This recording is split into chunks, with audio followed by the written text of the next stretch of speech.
سنتیں دیکھ لی. اب پورا وضو دیکھ لیتے ہیں ایک ساتھ تاکہ دونوں کلب ہو جاتے, دونوں باتیں مل جاتی, فرائض سنتیں.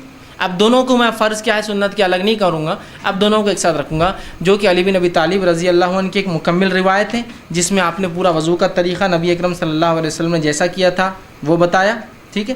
اور اس کے بعد عثمان ابن عفان رضی اللہ عنہ کی ایک روایت ہے جو ابو داؤد کی ہے بھی, تو ان میں آپ دونوں صحابیوں سے مکمل طور سے وضو کا طریقہ آتا ہے. آئیے ہم دیکھتے ہیں نبی اکرم صلی اللہ علیہ وسلم کا وضو یہ ہوتا اور وضو کا طریقہ یہ. میں اب تمام چیزیں ملا کر کہ سب سے پہلے آپ اپنے ہاتھوں کو 3 بار دھوئیں گے.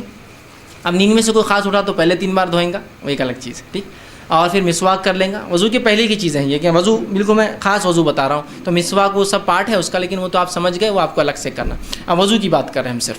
تو وضو کے لیے آپ سب سے پہلے جو ہے اپنے ہاتھوں کو دھوئیں گے 3 مرتبہ, اور ہاتھ سے مراد یہ پنجہ ہے پورا, ہے کلائی جس کو بولتے ہیں, پنجہ جس کو بولیں گے پورا, ٹھیک. تو آپ ہاتھوں کو 3 مرتبہ دھوئیں گے. پانی آپ نے لیا اور ہاتھوں کو آپ دھو رہے ہیں, ٹھیک. ہاتھوں کو آپ نے 3 مرتبہ, ایک بار پانی لیا اس کو دھویا, دوسری بار پانی لیا پھر دھویا, اور تیسری بار پانی لیا. نل چالو ہے تو نل کے نیچے رکھیے اور ہاتھ دھوئیے, چونکہ لینے میں الگ مسئلہ ہے, پانی گر رہا ہے تو بہت سہولت ہوتی ہے, پانی کا نل کھولیے اور اس میں آپ اس کو آسانی سے وہ کر سکتے. 3 مرتبہ آپ نے ہاتھوں کو دھویا, ٹھیک, 3 مرتبہ, ٹھیک. اب یہ بات یاد رکھیے 3 مرتبہ سے زیادہ دھونا یہ گناہ اور حرام ہے. 3 مرتبہ میکسیمم. آگے بات رکھوں گا جو ناپسندیدہ چیزیں وضو میں اس میں کیا کیا ہے. تو 3 مرتبہ آپ نے دھویا, اس سے زیادہ مت دھوئیے, میکسیمم 3. ایک ٹائم میں جتنا ملنا, جو مسائل ہے جو گندگی نکالیے, سیکنڈ ٹائم کیجیے, تھرڈ ٹائم میکس, ٹھیک. تو 3 مرتبہ آپ نے ہاتھ دھویا. ہاتھ دھونے کے بعد پانی لیا آپ نے اور سیدھے ہاتھ سے کلی کرنا ہے. آپ کے یاد رکھیے پانی لیا آپ نے اور آپ کلی کر رہے ہیں, منہ پانی لیا اور کلی کر رہے ہیں. کلی میں زیادتی ہوں گی کہ آپ غرارہ کر سکتے ہیں, لیکن روزے سے ہو تو غرارہ نہ کریں, لیکن کر سکتے ہیں اس لیے کہ زیادتی میں آئیں گا, مکمل کلی میں شامل ہوں گا.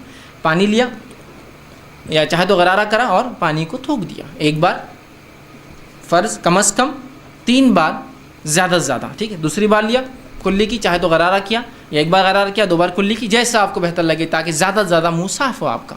تو آپ نے کلی کی اور پانی کو تھوک دیا, یہ ہوا 3 مرتبہ. اس کے بعد آپ نے پانی لیا اور ناک میں پانی آپ چڑھائیں گے. ناک میں پانی لے کے ناک کو صاف کریں گے 3 بار, ایک بار کم از کم, 3 بار زیادہ سے زیادہ. ناک میں پانی لیا اور ناک کو جھاڑا, صاف کیا, پھر پانی لیا 3 بار. اس کے بعد پانی لیا اور چہرے کو آپ دھوئیں گے. چہرہ ہوتا ہے سر کے بالوں, پیشانی کی بالوں سے لے کر تھوڑی گلے سے اوپر کا حصہ, یہ کان سے یہ کان.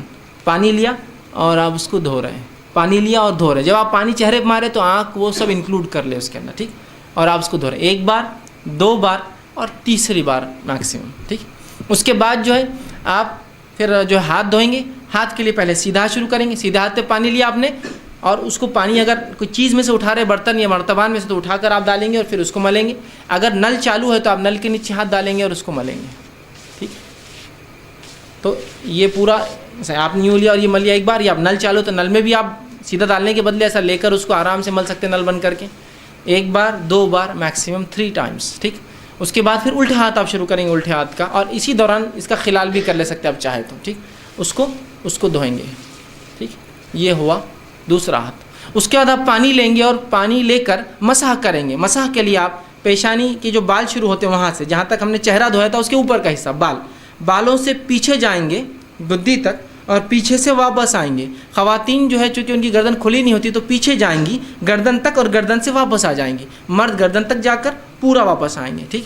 واپس آئے اور اسی اسٹروک میں ایک ہی اس کے اندر جا کے آپ آئیں گے. اس میں پھر آپ کان کا خلال, دونوں کان میں انگلیاں ڈالی. اندر کے لیے یہ انگلی استعمال کریں گے شہادت کی, اور باہر کے لیے دونوں انگوٹھے. ایک ہی اس میں دونوں کام کر رہے ہیں, ٹھیک ہے. تو سر کا مسح کے ساتھ ہی یہ ہوگا. نبی اکرم صلی اللہ علیہ وسلم سے الگ سے پانی لینا اس معاملے میں ثابت نہیں, لیکن علماء کہتے ہیں اگر سوکھ جائے مکمل اور پانی بچا ہی نہ ہو تو الگ بات ہے, آپ لے لیں, لیکن عموماً آپ ایسا کر کے ایک کریں. ہو گئے کان. اب کانوں کے بعد آپ کو جو ہے پیر پر آنا ہے آپ کی, اور پیر آپ پہلے سیدھا پیر دھوئیں گے. ٹخنوں کے پیچھے کا حصہ خاص طور سے یاد رکھیے سوکھا رہ جاتا ہے. آپ نے ایک صحابی کو دیکھا اور کہا احتیاط کیا کرو, یہ سوکھا رہ جاتا ہے. ٹخنوں کا پیچھے کا, سیدھے ہاتھ کے ایکسٹریم رائٹ, پیر کے پیچھے کے ایکسٹریم رائٹ کا اور الٹے پیر کے پیچھے کے ایکسٹریم لیفٹ کا سوکھا رہ جاتا ہے. تو اس کو اچھے سے آپ وہ کریں گے. ٹخنوں تک, ٹخنے مطلب انکلوڈ پورا اس کو دھوئیں گے, اور الٹے ہاتھ سے خلال انگلیوں کو پیروں کے بیچ میں صاف کریں گے, خلال کریں گے. تو یہ ہوا وضو, یاد رکھیے. 1 بار کم از کم دھوئیں گے, 3 بار زیادہ دھوئیں گے, پانی کا کم سے کم استعمال کریں گے، ٹھیک ہے، اس لیے کہ پانی کو زیادہ بہانا، اس کی زیادتی، اس کو اسراف کرنا شریعت نے جو ہے اس بات کو بالکل جو ہے پسند نہیں کیا ہے، یاد رکھیے۔ اسی طرح ایک غلط فہمی جو ہوتی ہے وہ یہ ہے کہ ہم لوگ جب مسح کرتے ہیں سر کا تو مختلف علاقوں میں مختلف مسح کے طریقے ہوتے ہیں۔ کچھ جگہ مسح کا طریقہ اس طرح سے ہوتا ہے کہ ایک آدمی مسح کرتا ہے، مطلب یہاں سے شروع ہوتا ہے ہر چیز کو وہ بوسہ لیتے ہوئے چلتا ہے اوپر کی طرف اور پھر پیچھے جاتا ہے۔ کچھ لوگ ہوتے ہیں پیچھے جاتے چوم کر، چومنا یہاں ثابت نہیں ہے سنت سے، ٹھیک، چومتے ہیں، ناک کو بھی ہاتھ لگاتے ہیں، پیشانی کو لگاتے ہیں، کچھ لوگ چومتے اور پیشانی پہ جاتے ہیں، کچھ لوگ چومتے نہیں اور آ کے جاتے ہیں، آنکھ پہ ہاتھ لگاتے ہیں، یہ کچھ بھی ثابت نہیں ہے۔ آپ کو صرف بھگانا ہے اور پیچھے گئے اور آگے آ گئے، اس میں چبنا اور وہ کرنا ثابت نہیں۔ ایک دوسرا، کچھ لوگ گردن کا مسح کرتے ہیں، گردن کا مسح کرتے ہیں، اس کا مختلف طریقے ایسا بھگانا، یہ اس کے اتنے فائدے فلاں ہیں۔ گردن کا مسح کسی صحیح روایت سے ثابت نہیں ہے، اس کے اپنے فائدے ہوں گے، فائدوں سے ہم کو انکار نہیں، اس لیے کہ جسم کو دھونے کے فائدے ہوتے ہی ہیں، تو آپ الگ سے دھوئیے اس کو، آپ کو دھونا ہے تو۔ لیکن گردن کا اسپیشل مسح، ہاں گدی پہ جانے تک کچھ پانی چلے جائے کوئی مسئلہ نہیں، اسپیشل مسح کرنا یہ سنت سے ثابت نہیں ہے، کسی صحیح روایت سے گردن کا مسح کرنا ثابت نہیں ہے، یاد رکھیے، ٹھیک ہے۔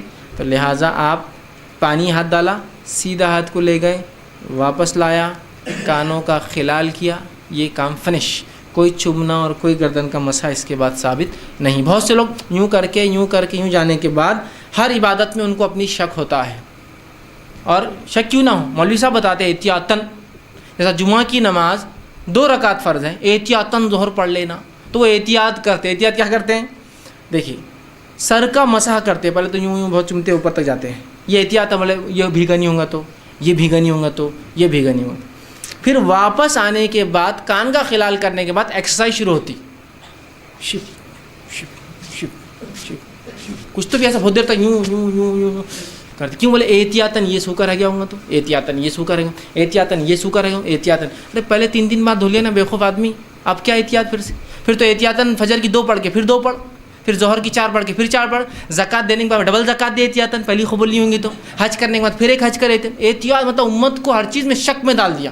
یہ احتیاطاً کیوں، 3 بار تم دھو چکے ہو نا پہلے اتنی احتیاط سے، اب کیا احتیاط کی ضرورت ہے؟ تو مسح کرنے کے بعد ایسا بیٹھ جاتے، اور بالکل ایک وہ طریقہ رہتا، اس کے لیے اس تک کلاسز لگانا پڑیں گی، یا کوئی آدمی دور سے دیکھے اگر چائنیز یا ملے اوریجن کا ہو تو اس نے سمجھے کچھ تو بھی، یہ تو کراٹے کی ایکسرسائز بھی کر لیتے ہیں، اپنی عبادت میں ان کے کراٹے وراٹے شامل، کیوں تو وہ اتنے ایک دم ٹیکٹفلی ہوتا ہے، بالکل یوں ایسا ایک دم بالکل ٹیکٹفلی چلتا ہے، تو آپ خالی دیکھنا اس کو کیا چل رہا ہے اس کو، اور اگر اپن نہیں کرے تو بعض والا اپنے کو دیکھتا، کون آگے بولتا تم ایسے کیوں نہیں کر رہے، پہلے تو گردن چھوڑ دیے اور پھر وہ ایکسرسائز بھی نہیں کر رہے، کھڑ رہے تھے، ٹھیک۔ تو پہلے جب تم نے دھو لیا تو پھر تم کو کیا احتیاط کی ضرورت، مجھے سمجھ میں نہیں آتا، احتیاط غیر ضروری احتیاطیں ہیں، جہاں ہونا وہاں نہیں ہے، جہاں نہیں ہونا وہاں ہے، کچھ بھی نہیں ہو گیا ہو، اب ڈبل ریپیٹ نہیں کرنا ہے کوئی چیز کو آپ کو احتیاط۔ ہاں یہ الگ بات ہے کہ آپ نے وضو کیا اور کسی نے کہا کوئی چیز آدھا سوکھا رہ گیا، تو ایک الگ بات ہے، یاد ہے، اور یاد رکھیے وضو کر لیا، کر اٹھے اور آپ نے اپنے آپ کو پوچھنا شروع کر دیا، یاد رکھیے وضو کے بعد اپنے جسم کو پوچھنا بھی سنت ہے، یاد رکھیے۔ نبی اکرم صلی اللہ علیہ وسلم کے تعلق سے ماں عائشہ فرماتی ہے، آپ صلی اللہ علیہ وسلم کا خاص تولیہ تھا جو آپ نے اٹھا کر رکھا تھا، آپ وضو کرتے تو اس سے پوچھتے، نہاتے تو اس سے پوچھتے، تو یہ بھی سنت ہے۔ اب آپ اٹھے، وضو کرنے کے بعد آپ نے تولیے سے پوچھ لیا، اب پوچھنے کے بعد کسی نے کہا پنڈلی سوکھی رہ گئی تھی، اوہو، تو اب کیا کریں گے آپ؟ اب آپ کو پورا وضو کرنا پڑے گا، اس لیے کہ آپ نے کچھ اعضاء کو سکھا لیا تھا۔ اگر پورے اعضاء گیلے ہوتے اور آپ کھڑے ہوتے اور کسی کو کہتا پنڈلی رہ گئی، آپ کی کونی رہ گئی، چہرہ رہ گیا، فلاں رہ گیا، تو آپ فوراً بیٹھ کے اتنے حصے کو دھو لیتے تو وضو ہو جاتا۔ لیکن اگر وہ سوکھا رہ گیا، آپ اٹھ گئے اور ایک بھی اعضاء سوکھ گیا، تو اس کے بعد آپ کو پھر سے وضو کرنا ہوگا۔ آپ سمجھے ایک صحیح روایت ثابت ابو داؤد کی روایت ہے، ایک صحابی اٹھے جن کے پنڈلی کے بارے میں آتا، دیکھیے وہ پنڈلی نہیں ہے، جو ٹخنے کے پیچھے کا حصہ ہوتا ہے، وہاں ناخن کے برابر ایک حصہ سوکھا تھا۔ جب آپ کو ان کو بتایا گیا تو آپ صلی اللہ علیہ وسلم فرمایا وضو پھر سے کر، چونکہ ان کے اعضاء سوکھ چکے تھے اتنے، چونکہ کیا ہوتا ہے جب آپ دیکھیے دھوئیں گے، ایک آدمی کام دھندے بزنس سے آیا، کام کاج سے آیا اور دھویا، اور جو حصہ نہیں دھلانا وہ بالکل وائٹ الگ چمکتا ہے، اور جب دھل گیا اس کا کلر چینج ہو جاتا ہے، تو کوئی پہچان سکتا ہے اس نے کونی برابر نہیں دھویا۔